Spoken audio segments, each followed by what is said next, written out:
pinaparangalan natin, binibigyan ng mataas na paggalang ang kanyang salita. Makipagbukas po kayo sa akin sa Matthew chapter 28. Although meron akong pwede nyo na rin din basahin yan. Ayan po. Okay. So, thank you for the song. Ayan. So, ito po ang pinamagatan natin. The message ngayon is, the greatest victory of Jesus' resurrection. Ang pinakadakilang tagumpay na muling pagkabuhay ng ating Panginoong Hesukristo. Sabay-sabay po natin. Una muna mga babae, and then next slide, lalaki. And then third slide, sabay-sabay tayo. Ano? So babae muna, sabay tayo ating pong basahin. 1, 2, 3, go. Now, after the Sabbath, as the first begin to down, Mary Magdalene, and behold,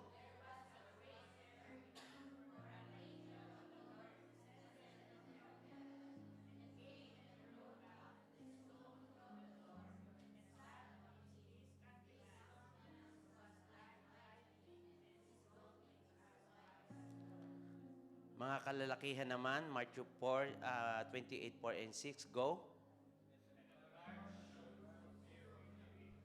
Become like.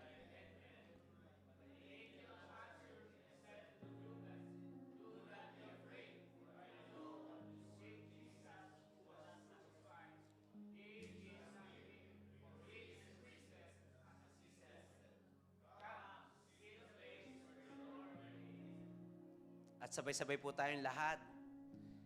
And go quickly and tell his disciple that he is risen from the dead, and indeed he is going before you into Galilee. There you will see him. Behold, I have told to you. So they went out quickly from the tomb with fear and great joy, ran to bring his disciples word. Panginoon, salamat po sa muli mong pagkabuhay. Salamat, Panginoon, kami ay nagse-celebrate ng muling pagkabuhay hindi dahil kami ay upang magtagumpay. Sineselebrate namin, Panginoon, ang muling pagkabuhay dahil tagumpay na kami noong pa lamang. Nung ikaw ay muling nabuhay sa mga patay dahil napagtagumpayan na namin ang kamatayan. Kaya, Ama, sa umagang ito, Panginoon, mas lalo naming dadamahin ang iyong mensahe. Ang aming word ay may limitasyon, ngunit ang iyong ginawa doon sa krus ng Kalbaryo hanggang ngayon buhay na patotoo pa sa bawat isa sa amin. Kaya gigisingin mo ang aming spiritual na relasyon sa iyo at magiging aware kami sa kahalagahan at tagumpay ng muling pagkabuhay mo. Pagpalain mo iyong lingkod, pagpalain mo ang iyong bayan, Panginoon, at makinig namin ang iyong tinig. Sa pangalan ni Jesus. Amen and amen. Palakpakan po natin ng Diyos. Amen. Hallelujah. Habang nagpipresent yung mga bata, I'm so amazed talaga. Sabi ko, ganun pala yung makita kung gaano ka-talented yung ating mga bata. At the same time, yung mga teachers na walang sawang sila ay turuan. And then after na yun, kala ko hindi na ako iiyak. And then I saw it, yung ating mga youth. Wow!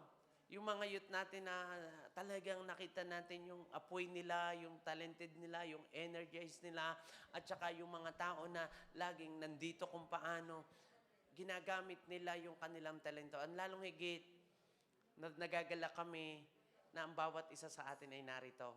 Alam ko na ang Diyos ay mas lalong nagagalak na nakikita kayo ngayon rito. Kaya sabihin mo sa katabi mo, nagagalak ang Diyos na narito ka. Sabihin mo. Hallelujah. Amen. Yung dalawa nga lang daw na nagkakatipon sa kalagitnaan niya, ay talaga namang nandun yung presensya niya.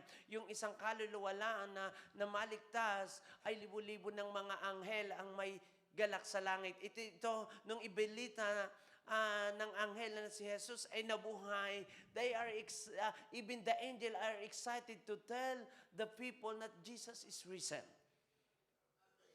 Kaya ngayong umagang ito po sa inyo mga kapatid ko, ako po rin ay nagagalak na ipahayag sa inyo na si Kristo ang nagbibigay ng tagumpay sa bawat isa na narito ngayon.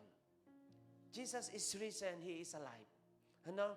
Kaya po ang ating pamagat ay the greatest victory of Jesus resurrection. Ano po? So, noong week, nakita po natin kung gaano powerfully na talaga naman pong ang gaganda ng mga ibinigay na mensahe at ang daming mga nagsidalaw. Nakita po natin na napakaganda at napakagwapo na mga. Ang iba'y wala kasi sa daming yung biglaan kong yung picture we are so blessed. Nandun yung happiness at yung eating fellowship ng mga kapatiran, ang lalong higit yung mensahe ng bawat mga pastors natin.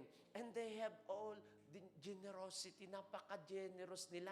Even the food, even the time they give, At nakita natin yung triumphal entry nung Sunday po. This is the first day na pumasok ang ating Panginoon. And then Monday po, kasi po sunod-sunod ito. And Monday, ibinigay ng Diyos sa akin yung mensahe, the cleansing the temple. And dito na-focus po, nakalagay dun sa mensahe na ang temple ng Diyos ay tayo. So we cannot worship the Lord, but yung temple naman natin ay hindi ayos pala. Ano po? Kaya po nag-reflect ang bawat isa at naging impact sa bawat isa ang the third day and second night ng teaching and confrontation ni Pastora Eileen. Hallelujah.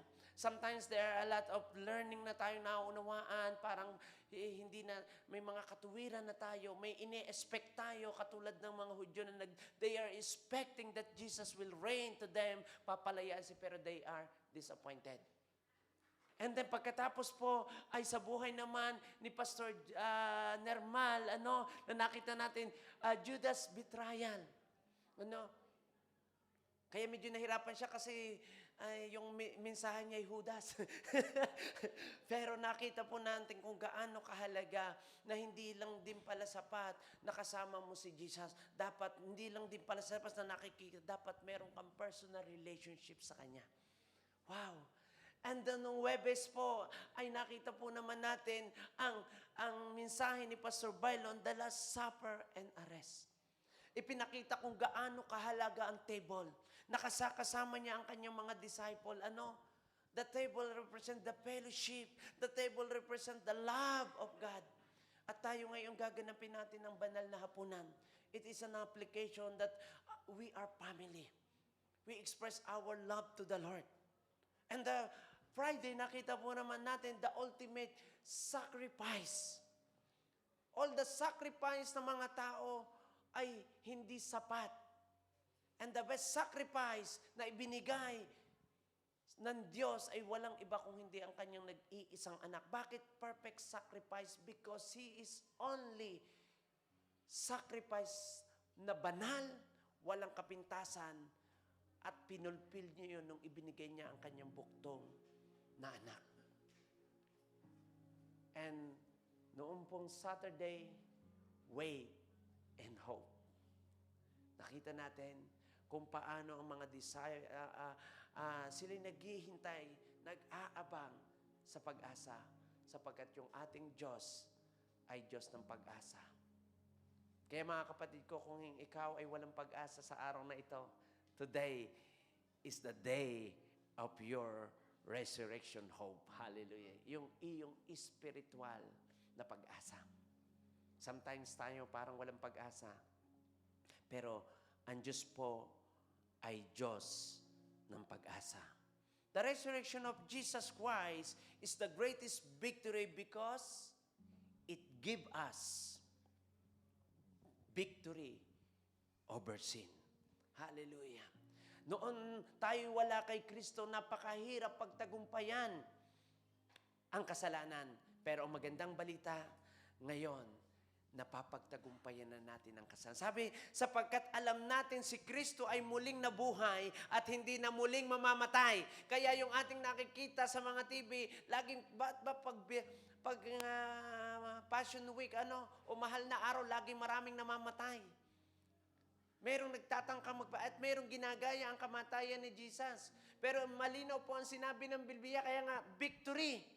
Kasi po, isang pagpapatunay na, sabi dito, sapagkat alam natin si Kristo ay muling nabuhay at hindi na muling mamamatay, wala nang kapangyarihan sa Kanya ang kamatayan. Minsan lamang siyang namatay para sa kasalanan ng mga tao at nabuhay siya ngayon para sa'yo sa Diyos. Amen? We are sure, sabi sa English, we are sure of this because Christ was raised from the dead and He will never die again. Kaya kapatid ko, ngayong resurrection is the greatest because victory over sin napagtagumpayan na ng ating Panginoon. At yung ating Diyos na sinasambay, Diyos na buhay, hindi Diyos na patay. Naririnig niya ang iyong pangangailangan. Nakikita niya ang iyong sitwasyon. At hindi siya patay. Na katulad noon, pagkakaunawa natin na tayo yung mga bata pa, sabi ng lola ko noon, huwag kayong lalabas ngayong Friday, patay ang Diyos. Huwag kayong maliligo. Ang dami mga Pero thank God, may 2,000 years ago, tinapos na ni Jesus doon sa cross. Kaya nga sabi niya, it is finished. Hallelujah. It's already paid. It is fully complete. Hallelujah. Amen. So, dito po, sabi po ng Romans 6:11-12, at dahil na kay Kristo Jesus na kayo. Woo! So, you are also should consider yourself to be dead to the power of sin and alive to God through Christ Jesus. Do not let sin control the way you live. Do not give in sinful desire.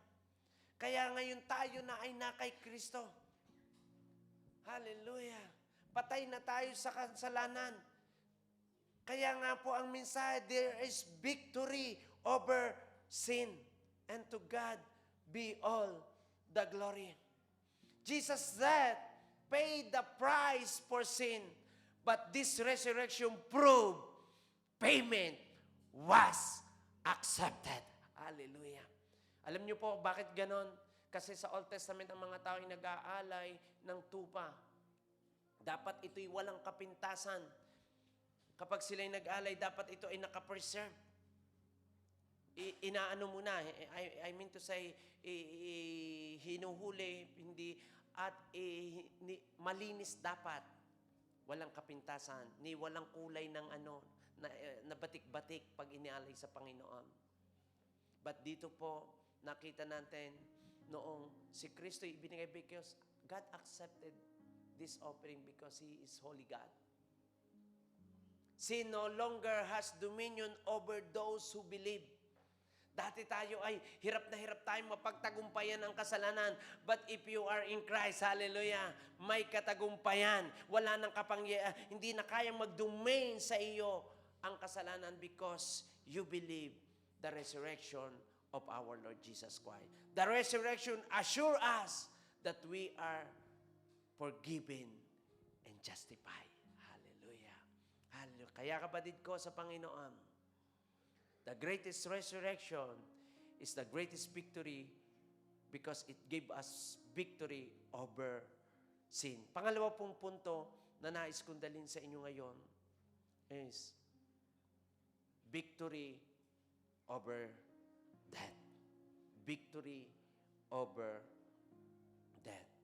Sabi ng 1 Corinthians 15:54-55, at kapag ang katawang ito'y nabubulok at namamatay, ay papalitan na ng katawang hindi nabubulok. Kaya kanina, ang ganda ng topic namin, yung about sa okay lang ba yung cremation sa Kristiyano at sa mga ito ba'y permit na creation o hindi i-cremate? The Bible does not say that creation is a sin. But ang magandang balita, ang tanong ay hindi yon. Ang tanong when you die, do you for sure that you are going to heaven? when you die, or when Jesus come back here, sabi niya, tayo ay bubuhayin muli. Kung wala tayo kay Kristo, ang ating katawang ito ay hindi makakatanggap ng glorified body o katawang hindi nasisira. Pero kung tayo na kay Kristo, kahit gaano man kasama ang sa paningin ng tawang iyong katawan, ito magandang balita, o sunog man yan o hindi man yan sunog, o nagkahiwa-hiwalay man yan, hallelujah. If you die with Christ, ito yung magandang balita, papalitan ng Diyos ang iyong katawang hindi nabubulok. Kaya nga sabi dito, matutupad na ang sinabi ng kasalutan, nilubig na ang kamatayan, ganap na ang tagumpay.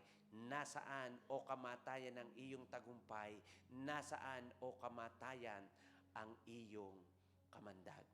May kamandag lamang ang kamatayan sa atin dahil sa kasalanan. At may kapangyarihan ang kasalanan sa atin dahil sa kautusan. Pero ito yung magandang balita. Sabi niyan, ngunit salamat sa Diyos dahil binigyan niya tayo ng tagumpay sa mga bagay na ito sa pamamagitan ng ating Panginoong Hesukristo. Kaya masasabi mo sa kaliwa kanan mo, sabihin mo, may katagumpayan kay Kristo. Ulitin mo, sabihin mo, at ikaw ay magtatagumpay palagi. Hallelujah. Napakasarap, tayong mga Pilipino daw, tayo daw yung mga competitor. Gustong-gusto lagi natin ay nagtatagumpay. Kaya kung ikaw ay na kay Kristo, hallelujah, meron kang katagumpayan. Amen, hallelujah. To God be all the glory. Victory over death. The death was humanity greatest enemy. Kasi ang mga tao takot mamatay. Merong iba parang pagpatay tapos na ang buhay. Pero ito yung magandang balita ng resurrection ng ating Panginoong Hesukristo. Jesus did not just escape death. He defeated it permanently. Hallelujah. Woo! To God be all the glory. Jesus did not just escape death. Hindi lang siya muling nabuhay. Napagtagumpayan niya ang kamatayan. He defeated it permanently. Kaya nga doon sa ating binasa, minsan lang siyang namatay at hindi na mamamatay pang muli because it is already finished. It is done. Hallelujah. Kaya ikaw, kapatid ko, may tagumpay. Kunin man tayo ng Diyos ngayong araw na ito. Siguradong may pagkabuhay na muli. At hindi po yan, at hindi ko yan sinabi lang. Ito'y sinabi ng ating Panginoong Hesukristo. The grave is no longer the end. It is a doorway to eternal life. Woo! The grave is no longer the end. It is the doorway to eternal life. Kaya kapatid ko sa Panginoon, kung ngayon maaring tayo'y nanlolonli sa ating mga mahal sa buhay, o maaring tayo'y natatakot sa kamatayan, but the resurrection of our Lord Jesus Christ is the greatest victory because victory over death. The grave is no longer the end. It is a doorway to eternal life. Believer, live with hope, not fear. Because death has lost its sting. To God be all the glory. Sabi po ng 1 Corinthians 15:58, kaya nga, mga minamahal na kapatid, magpakatatag kayo. Huwag kayong manghina sa inyong pananampalataya. Sabihin mo muli sa kaliwa ka na, kapatid, magpakatatag ka. Huwag manghina ang iyong pananampalataya. Sabihin mo ulit, maging masigasig ka sa paggawa ng mabuti. Amen. Sapagkat alam ninyo na hindi masasayang ang inyong paghihirap para sa Kanya. Knowing that your labor in the Lord is not in vain. Maybe sa dami ng pagpapagal mo sa Panginoon, parang hindi mo nakikita ang bunga. Parang hindi nare-recognize ito. Pero sa muling pagkabuhay ng ating Panginoong Hesukristo, even ang mga hindi nare-recognize na siya'y God, ni-recognize. Do you remember the Roman the centurion? Noong sinaksak si Jesus, lumabas ang tubig at the blood, sabi niya, this is surely the Son of God. He is God. Wow. Kaya mga kapatid ko, walang magsasabing na si Kristo ay natulog lamang. Siya'y namatay. Walang magsasabing hindi siya muling nabuhay sapagkat marami ang patunay na siya'y muling nabuhay. Kaya huwag tayong manghinawa o manghina sa ating pananampalataya. Maging masigasig tayo sa paggawa sa mga ipinagkatiwala ng Diyos sa atin. Sapagkat alam natin na hindi masasayang ang inyong paghihirap para sa Kanya. Whew! Hallelujah! Sinabi po dito, death look final in Friday. Kasi Friday, si Jesus naipako at doon siya namatay. At the Friday night. But Sunday morning changed everything. Kaya minsan, ang ating Sabbath, the Lord's Day, is Friday. Sunday. Why? Because the day of resurrection is the first day of the week, which is the first day of the week is Sunday, not Monday. Hindi po ganun ang bilang. Ang first day ay Monday. No. The first day of the week is Sunday. That's why we celebrate the Holy Communion, we celebrate the fellowship on Sunday. But doesn't mean na yung nagse-celebrate ng Friday sa Dubai o different places ng kanilang gawain ay mali. No. The Bible tells us Jesus is the Lord of Sabbath. Hallelujah. Kahit anong araw, nagkakatipon basta may isang Sabbath sa Panginoon sa kanyang mga, it is a holiday. Hallelujah. Hindi holiday. Kasi pag holiday, happy, hali nga no? Pero pag holiday, it is a day of the Lord. Come on. Glory to God. The grave could not hold him. Death lost its power. The stone was not rolled away to let Jesus out. It was rolled away to let us see He is alive. Kung makikita nyo po yung stone na to, kung makikita nyo yan, yung sa real stone, hindi po ito kayang buhatin ng 2, 3 tao. Napakabigat na stone na to. At kung mapapansin niyo po sa history, tinatakan yung stone para walang makapagbukas. Pero nakita natin na hindi. The stone was not rolled away to let Jesus out. It is what rolled away to let us see He is alive. Kaya ang mga bata na, He is risen, He is alive. Hallelujah. Kaya kapatid ko, yung ating Diyos na sinasamba ay hindi Diyos ng mga patay. Lamang, siya rin ay Diyos ng mga buhay. Kaya sinabi ng 1 Thessalonians 4:13, mga kapatid, gusto naming malaman ninyo, ito yung magandang balita, ito yung sinabi sa mga namatay. Mga kapatid, gusto naming malaman ninyo kung ano ang mga mangyayari sa mga namatay na. Sa gayoy, hindi kayo magdalamhati gaya ng iba na walang pag-asa. Kaya ako, I love lagi na pumupunta sa mga namatayan. Kasi may mga nagtuturo na, kapag namatay, ay ikaw ay may stopover, ipapanalangin ka, hindi kung sakaling ikaw ay mabuting tao, may pag-asa, maaari ka mapapunta sa langit. Lagi kong sinasabi, hindi po ganun ang sinasabi ng salita ng Diyos. Malinaw ang sinabi ng 1 Thessalonians 4:13. May mga ilan na kinukot ang verse ng doon sa Bible na hindi expired by God. But this book is the book that tell us na itinakda sa tao ang mamatay ng minsan, ang sunod ay ang paghukom. Hindi po pwede na ang examen natin ay dopon, ang result ay dopon ng I mean to say, kapag ikaw ay namatay sa kakapalamang magdi-decides ng iyong patutunguhan. Kaya sabi ng Biblia, kung marinig mo ang kanyang tinig, huwag mo nang pagmatigasan ng iyong puso gaya ng ilan na napahamak. At dito naman, sinulatan ni Apostle Paul ang iglesia ng Thessalonia na akala nila there is no hope. Akala nila walang pagkabuhay. Akala nila na-rapture na sila o nawala na pag-asa. Kaya sinabi niya, mga kapatid, gusto naming malaman ninyo kung ano ang mangyayari sa mga namatay na. Nang sa gayoy hindi kayo magdalamhati gaya ng iba na walang pag-asa. Kaya hindi, kung ikaw ay kinreate ay hindi ka na ikaw ay kinremate ay hindi ka na mabubuhay. Hindi ka napapalitan hindi po yun ang sinasabi ng Biblia. Kaya sabi po rito, naniniwala tayong si Jesus ay namatay at muling nabuhay. Kaya naman nakatitiyak tayo na muling mabubuhayin ng Diyos ang mga namatay na sumampalataya kay Jesus. At isasama niya siya kay Jesus sa kanyang pagbabalik.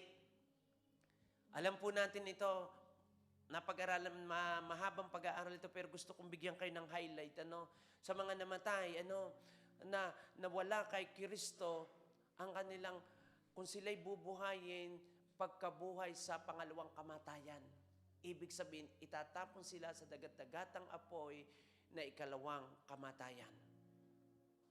Pero yung namatay na kay Kristo, kung dumating ang Panginoon, the second coming, yung mga namatay ay muling bubuhayin at isasama ng Diyos doon sa Kanya. At tayo namang narito ay dadagitin tayo like a twinkle of the eyes, yung bang isang kisap mata lang, makakasama natin ang ating Panginoon.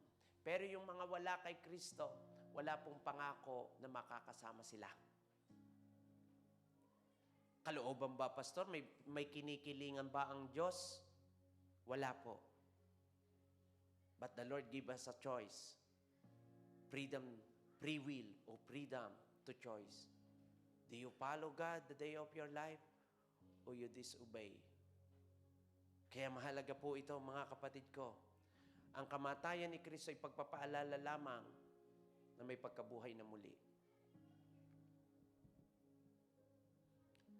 Kaya ang sinabi ng 1 Thessalonians 4:18, kaya pasiglahin ninyo ang isa't isa sa pamamagitan ng mga aral na ito.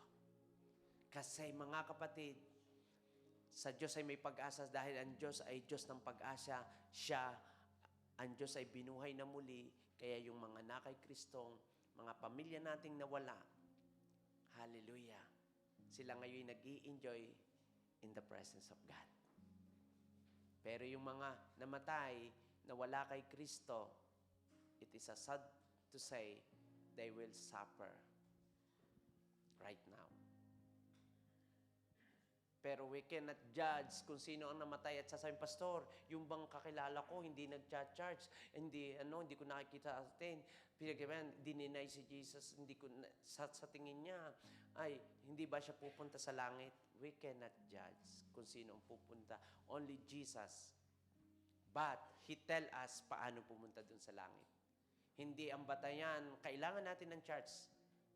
I recognize sa mga community, sabi nga, sa community, kailangan natin ng isang church. Pero hindi lamang po church. Kailangan natin ng pamilya. Kaya dito, sabihin mo sa katabi mo, kapamilya ka. Sabihin mo ulit sa kaliwa at kanan mo, dito, kapamilya ka at kapuso ka pa. Hallelujah. Amen. Ganyan po tayo rito. Hindi nagtatangi. Kasi ganun ang nais ng Diyos. Ang muling pagkabuhay, ni-restore niya ang relationship ng tao sa Diyos as a family of God. We are now child of God. Kaya nawa, lagi nating itatak dito sa church na we are family. Hindi po pwedeng yung gusto laang natin ng ating lapitan. Kasi family tayo. Ang bawat family may mga kanya-kanyang kahinaan. May kanya-kanyang pagkukulang. Pero ang maganda sa isang pamilya ng Diyos, sa panahon ng kakulangan, ang Diyos ang nagpupuno. Amen? Hallelujah. Ang ating pagmamahal ay sa Diyos ay ipinapakita natin sa ating mga kapatid sa Panginoon. We do not fear death. We have hope beyond it. Hallelujah. Ang iba takot sa kamatayan.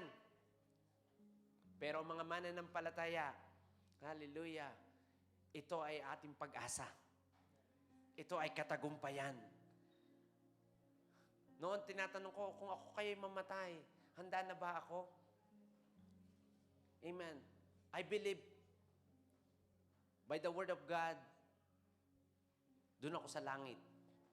Sapagkat hindi dahil ako'y mabuting tao, hindi dahil ako'y pastor, kung hindi sinabi ng ating Panginoong Hesukristo. If you confess your sin, He is faithful and just to forgive us and cleanse us in all unrighteousness. And then, sinabi ng John 6:47, He tell us, truly, truly, I say unto you, to those who believe to the Lord Jesus Christ, He gave eternal life. And that's my passage. He is the way, the truth, and the life. And no one come to the Father except through Him. Only Jesus. Only Jesus.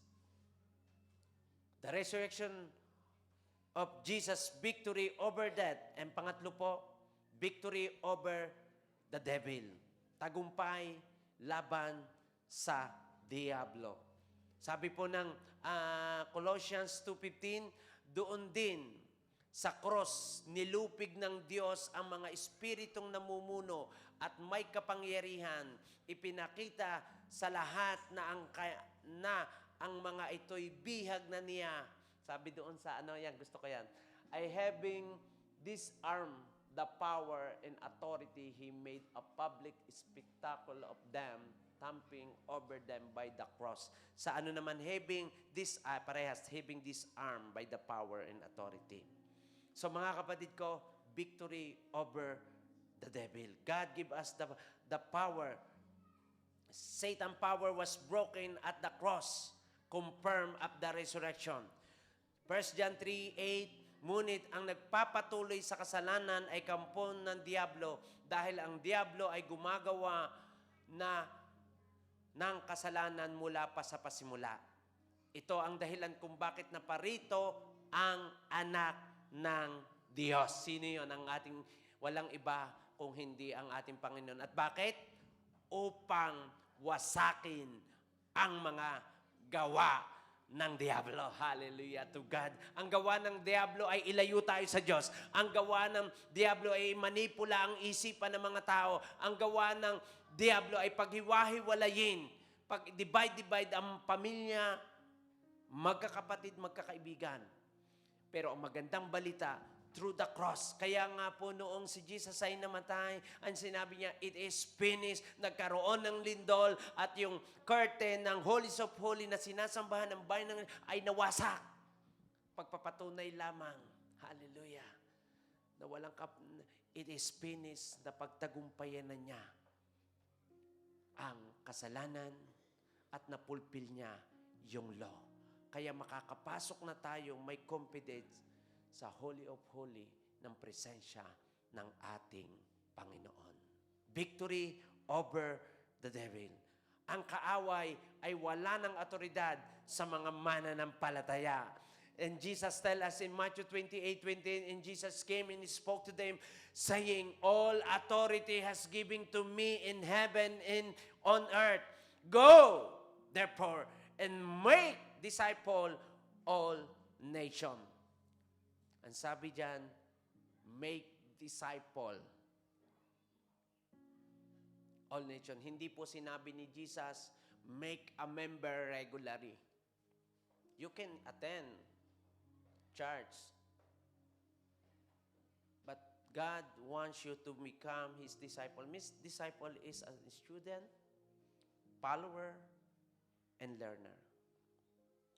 Hindi po na-stop lang dahil tayo ay nandito. Sinicelebrate natin ang resurrection.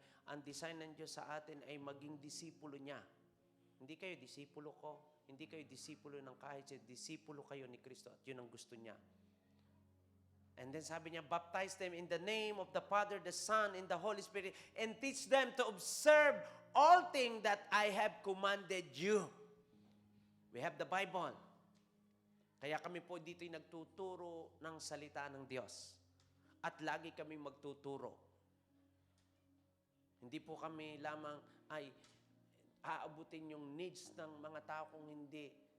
Sabi ng salita ng Diyos, and teach them to observe all things. All things. that I have commanded you. At ang pangako ng Diyos, and lo, I am with you always. I am with you always, even into the end of the age. Ganon ang pangako ng Diyos. Hindi nasarhan ng grave ang presensya at kapangyarihan ng Diyos. Noong siya'y namatay noong siya'y nalibing doon sa tomb, doesn't mean na Jesus is absent. Hallelujah. He is always present. Luke 9:1, and then he called the 12 disciples together and gave them power and authority over demon and curse disease. To God be all the... Today, you do not fight for victory. You fight from victory. Hallelujah. Dati lagi tayong gusto natin ay lumalaban tayo para magtagumpay. Pero ngayon po, tuloy ang laban. Nakikipaglaban tayo dahil tayo tagumpay na. Oh God, thank you Jesus. Victory of new life. Pang-apat. Victory of new life. The resurrection brings transformation, not just forgiveness. Believe are made new spiritual reborn. 2 Corinthians 5:17, therefore, if anyone is in Christ, yan ang effect. He is a new creation. The old has gone, and the new has come. Ang sino mang nakay Kristo, siya'y bago ng nilalang, talagang mababago ang buhay mo. Hindi ka binago ng iglesia, hindi ka binago ng tao, binago ka ni Kristo. It is spiritual transformation. Kapag ayos ang nasa loob, tiyak na magiging maayos ang nasa labas. Kaya, the Lord tell us in Revelation 3:3, ako'y nasa tapat ng pinto, tumutuktok. Ang sino man duminig ng aking tinig at buksan ng pinto, ako'y papasok sa kanyang tahanan at magkasalo kaming kakain. Hindi lang narinig mo na siya'y nabuhay na muli. Iniligtas kanya, pinagpala kanya, nais niyang maghari sa buhay mo.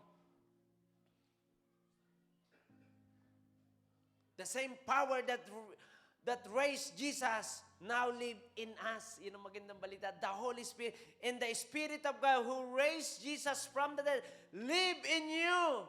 Then He who raised Christ from the dead will also give you life to your mortal body by the presence of His Spirit in you.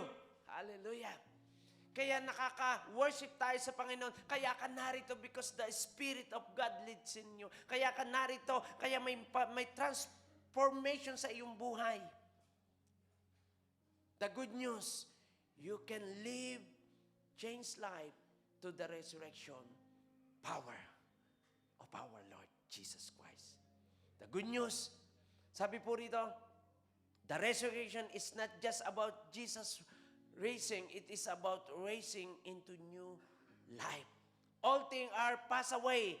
A new identity is given. Hallelujah. Kaya pag kayo parang ang daming naiiba sa iyo. Parang ibang-iba ang aura mo ngayon. Kasi nagre-reflect ito sa iyong buhay. If Jesus got up, you can get up too. Hallelujah. Woo! Come on. You do not have to stay stuck. New life is available to you today. Because the resurrection power of Jesus, He gave us victory of new life. And last, victory of eternal hope. Victory of eternal hope. Ang muling pagkabuhay ng ating Panginoong Hesus ay tagumpay at walang hanggang pag-asa. 1 Peter 1:3, purihin natin ang Diyos, Ama ng ating Panginoong Hesukristo, dahil sa dakilang awa niya sa atin, ipinanganak tayong muli sa pamagitan ng muling pagkabuhay ng ating Panginoong Hesukristo. Praise to be God, the Father of our Lord Jesus Christ. In His great mercy, He has given us new birth into the kingdom of living.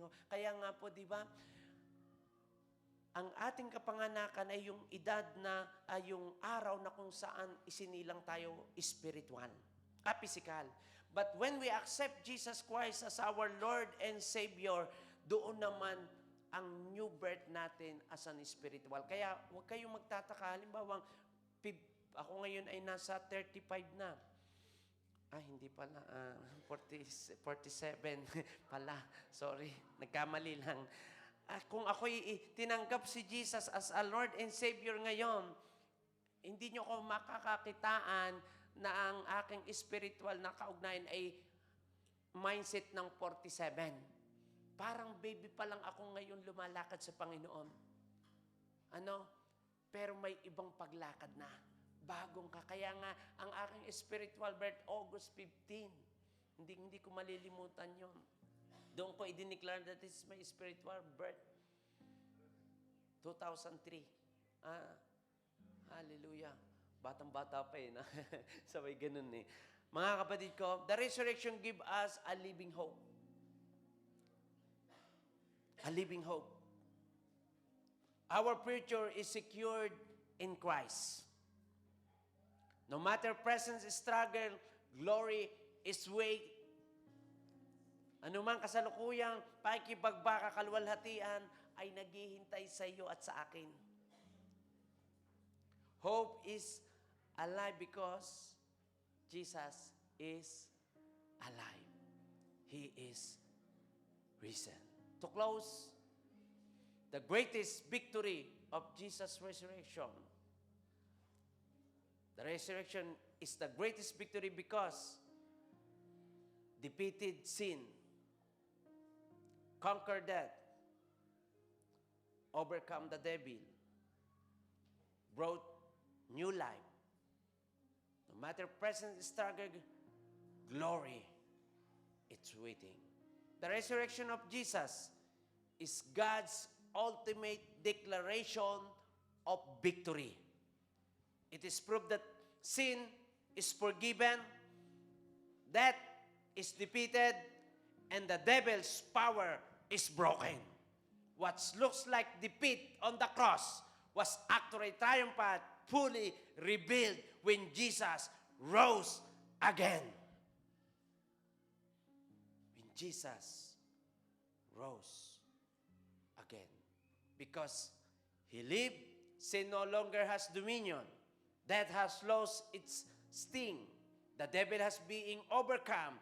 A new life is now available to us. Remember, Jesus did not just rise from the dead. He rescued eternal victory for all who believe in Him. Tinatawagan ko po ang worship team kasabay ng ating declaration. Ngayon po, gaganapin natin muli ang banal na hapunan. Pag-alala sa ginawa ni Kristo doon sa krus ng Kalbaryo. Katulad ng mensahe, Jesus did not just rise from the dead. He rescued eternal victory for all who believe. Today, don't just celebrate resurrection, live it. It is victory. Today, don't just celebrate resurrection. Live it. It is victory. Tayo po'y tumayo.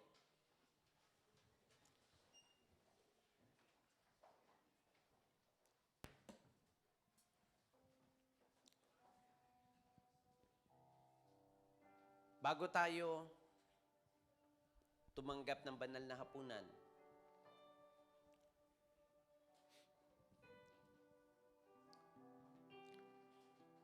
ang banal na hapunan ay pag-alala sa ginawa ni Jesucristo doon sa krus ng Kalbaryo.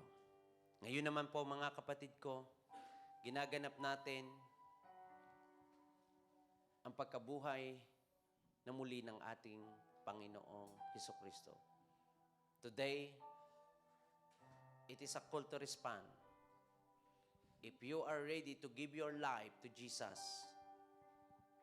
come back to Him and experience resurrection power. Come back. Come back.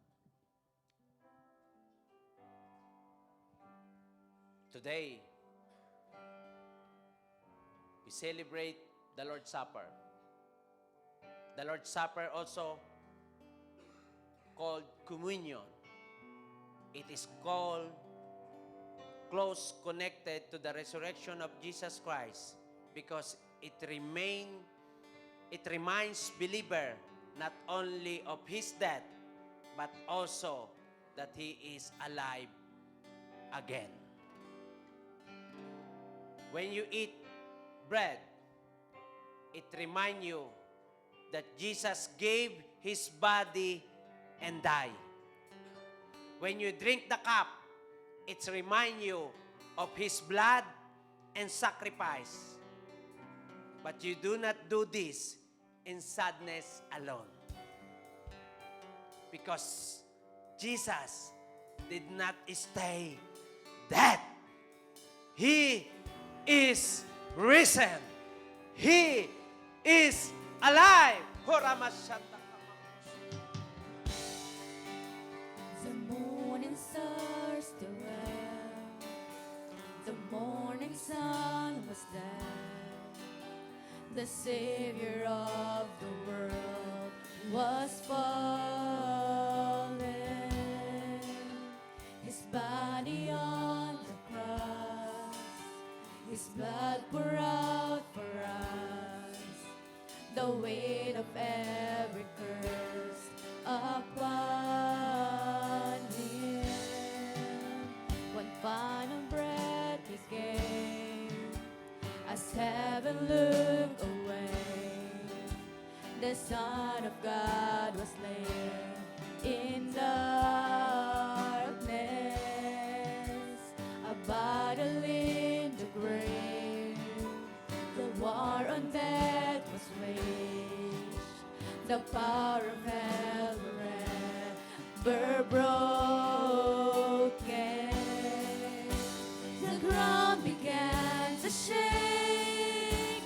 The stone was rolled away. His perfect love could not be overcome.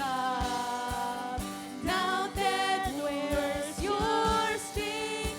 Our resurrected King has rendered you defeated. Forever He is glorified. Forever He is lifted high. Forever He is risen. He is alive. He is alive. The ground began to shake. The stone was rolled away. His perfect love could not be overcome. Now that where is your sting? Our resurrected King has rendered you defeated. Forever He is glorified. Forever He is lifted high. Forever He is risen. He is alive. He is alive. Sapagkat ito ang turo na tinanggap ko mula sa Panginoon at ibinibigay ko naman sa inyo noong gabing siya'y ipagkanulo ng Panginoong Hesus. Dumampot ng tinapay at nagpasalamat at pinagpira-piraso iyon at sinabi, ito ang aking katawan, inihandog para sa inyo. Gawin ninyo ito bilang pag-alala sa akin. At pagkatapos maghapunan, dinampot naman din niya ang kupa at sinabi, ang kupang ito ay ang bagong tipan na pinagtibay ng aking dugo. Tuwing iinumin niyo ito, gawin ninyo ito bilang pag-alala sa akin. Sapagkat sa tuwing kakain kayo ng tinapay na ito at iinom sa kupang ito, ipinapahayag ninyo ang kamatayan ng Panginoon hanggang sa kanyang muling pagparito. Kaya ang sino mang kumain ng tinapay at uminom sa kupang ng Panginoon na parang hindi nararapat ay nagkakasala sa katawan at dugo ng Panginoon. Kaya dapat siyasatin ng tao ang kanyang sarili bago siya kumain ng tinapay at uminom sa kupang ito. Sapagkat ang sino mang kumakain at umiinom ng hindi kinikilala ang kahalagahan ng katawan ng Panginoon ay kumakain at umiinom ng kahatulan laban sa kanyang sarili. Yan ang dahilan kung bakit mahina at sakitin ang marami sa inyo at may ilan ngang namatay. Ngunit ang magandang balita, kung sisiyasatin natin ang ating sarili, hindi tayo hahatulan ng Panginoon. Kaya kapatid ko sa Panginoon, ang banal na halupunan ay pagpapaalala ng pag-ibig at katapatan ng Diyos sa kanyang bayan. Kaya ang pag-partake ng banal na hapunan, bigyan natin ito ng mataas na paggalang. At kung nakita mo ngayon sa iyong puso na hindi ayos ang iyong puso, ito ang magandang balita. Humingi ka ng patawad sa Panginoon. At ang Diyos ay tapat at banal na ikaw ay papatawarin sa lahat ng kasalanan. At bumalik kang muli sa Panginoon.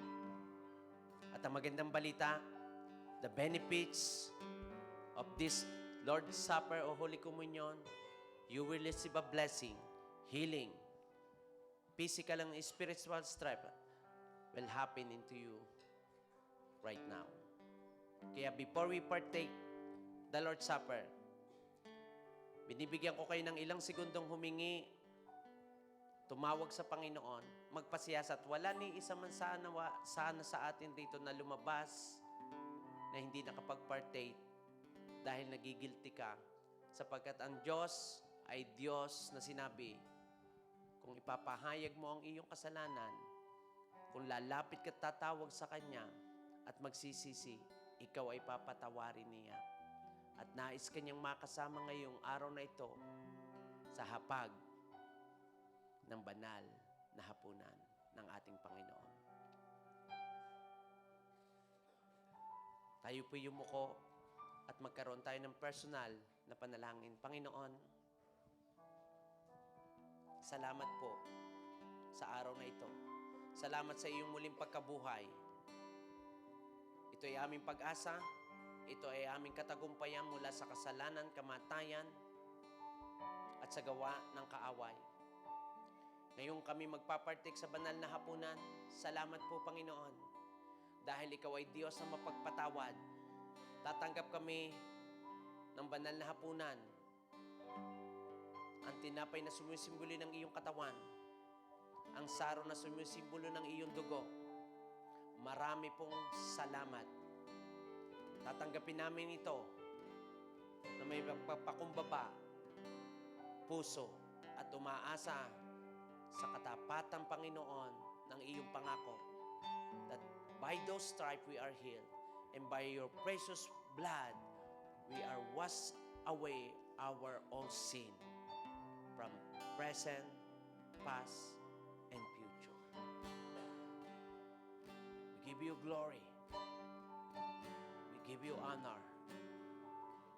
And we give you praise. So, ang gagawin po ng pastoral, Pastor Chris, Pastor, ngayon naman po dahil marami tayo, i-distribute po ang tinapay and then hintayin nyo po ang hudyat ko, sabay-sabay po tayong kakain ng tinapay at saka saro. The pastoral team, we will be served sa inyo po para hindi na po tayo praise God. Ayan. Habang kayo po'y nakikipag-communion sa Panginoon, wala mo na pong kakain ng tinapay at saro. Sabay-sabay po tayong hanggat walang ang lahat, hindi po tayo magsisimula. So feel the presence of God. It was my cross. Ulitin ko, wala muna pong kakain ng tinapay at saro. Hintayin niyo po ang hudyat namin. In the freedom you This is a holy time to the Lord. This is a time of renewal, our relationship with Him. now my life is yours. This is the time to receive healing and We'll sing protection and strength in the name of our Lord Jesus Christ. worthy is your name. This is the time to express our love to our Lord Jesus Christ. This is the time of forgiveness. The praise. This is the time of readiness to obey to Him. This is the time of renewal, your first love in Him. Hikasakamaka. You deserve the praise. Worthy is your name. Continue to pray. Continue to give thanks to the Lord Jesus Christ. Now my shame is gone. Remember what He has done on the cross. Remember what In your love, how He demonstrated His love toward us.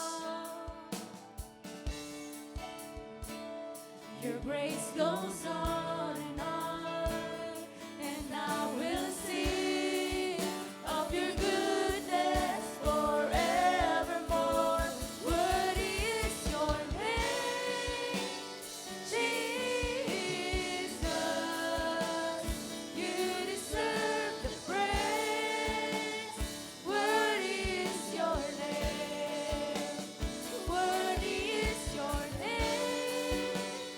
Jesus, you deserve the praise. Worthy is your name.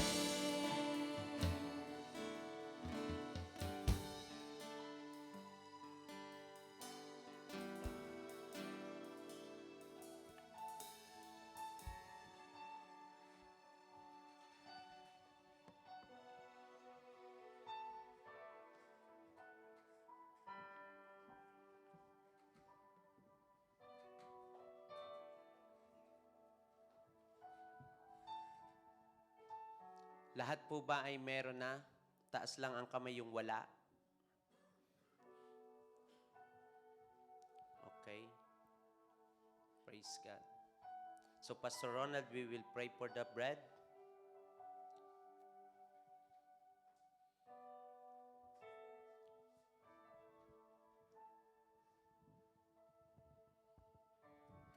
And Pastor JR, we will pray for the cup.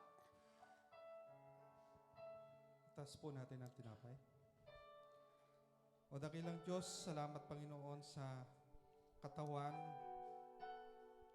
mo na nagbata Panginoon ng hirap, O Lord God, upang ang lahat ng kasalanan ng sanlibutan Panginoon ay maalis, O Lord God. At salamat Panginoon sa season na ito Panginoon na aming inaalala Panginoon ang iyong ginawa sa krus ng Kalbaryo. Na bayubay, dumanak Panginoon ang sakit Panginoon at nagbata ng hirap o Lord God upang kami ay makalaya sa kasalanan. At muli Panginoon sa ginawa mo Panginoon, kami namamanhig Lord o Lord God. Salamat o Diyos sa iyong biyayang ito na binigay mo sa amin upang kami ay patuloy makapamuhay Panginoon sa iyong presensya o Lord God. At muli Panginoon, tanggapin mo ang aming papurit pagsamba, pasasalamat sa iyo, sa iyong ginawa. Pinupuri ka namin sa pangalan ng aming Panginoong Kristo. Amen. Tanggapin po natin ang tinapay na sumisimbolo sa katawan ni Kristo.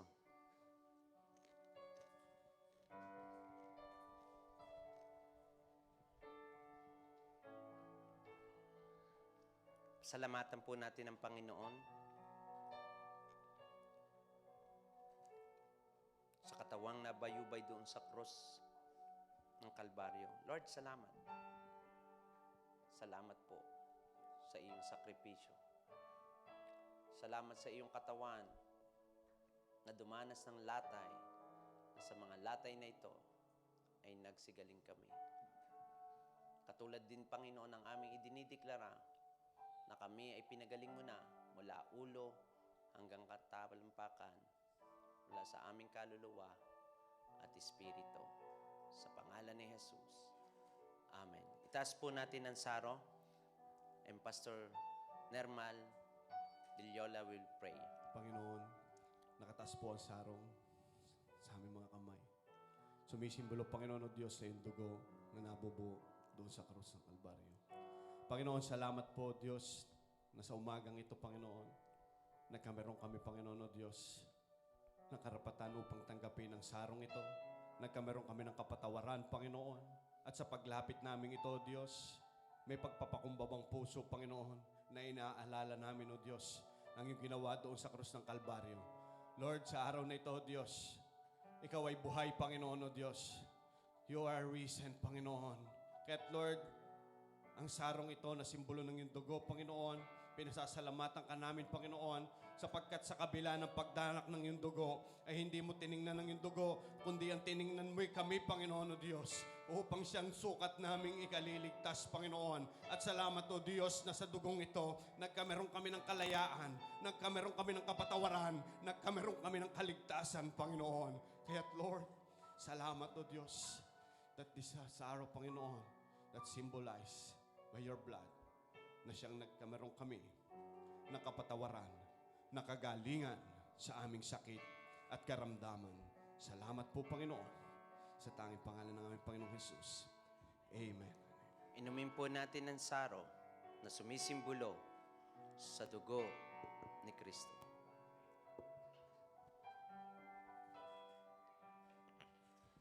Magbatean po tayo sa kaliwa at kanan. Peace be with you. Peace be with you. And sabihin mo, Happy Resurrection Day. Amen.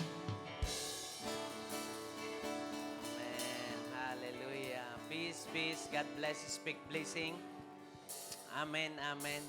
So, papangunahan tayo ng isang awitin, then I will give the benediction. Peace, peace. Sabihin mo, peace be with you. As we...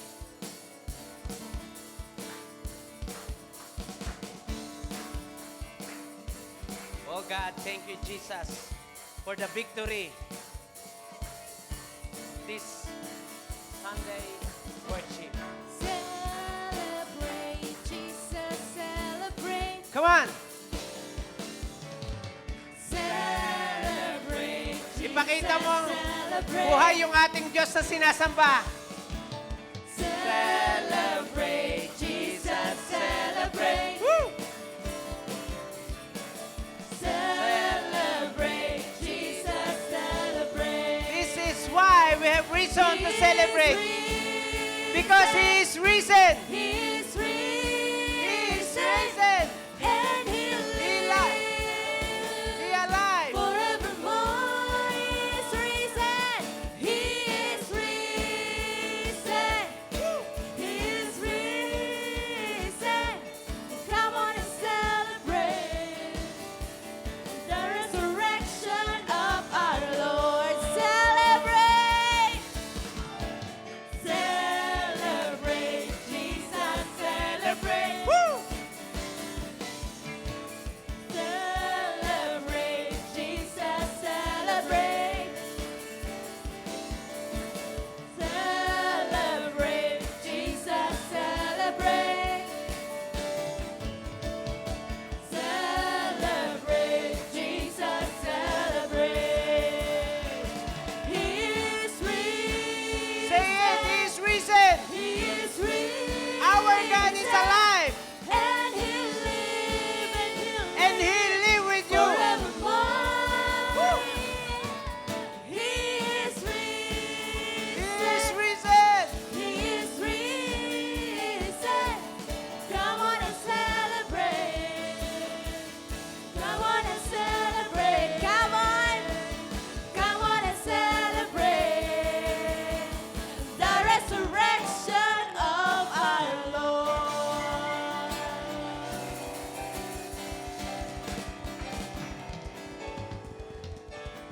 Panginoon, salamat po sa katagumpayan ng araw na ito.